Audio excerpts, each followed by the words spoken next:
Alright guys, for today's vlog ay magpapalit tayo ng wiper blade ng Hyundai Santa Fe.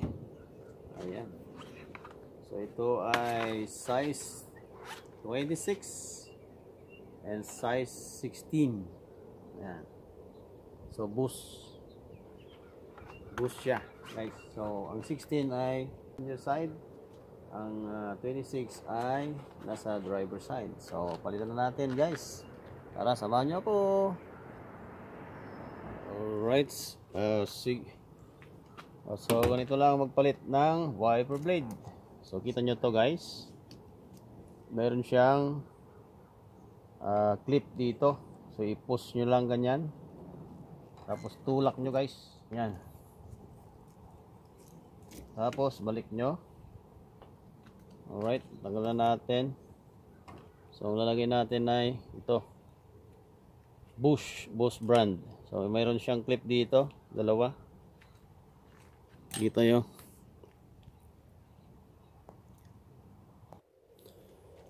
So, yun guys, lagyan na natin. So, ito may clip siya. Kita nyo yung clip. Okay.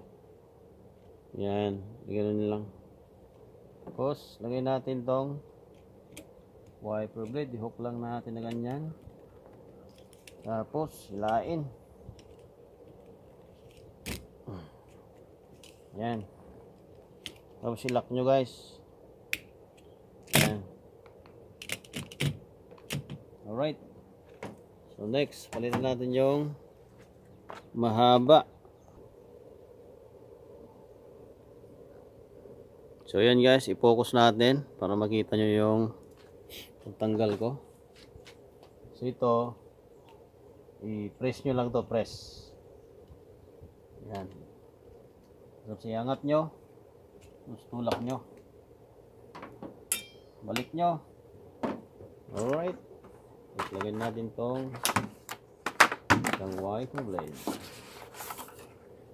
Alright, so itong wiper blade na to ay Bosch.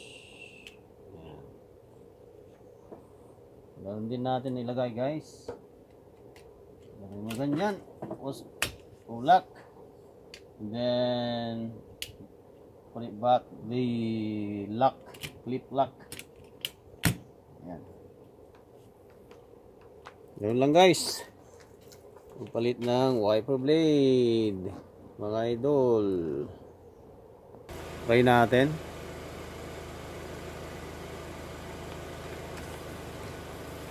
Alright. Lagyan natin ng tubig.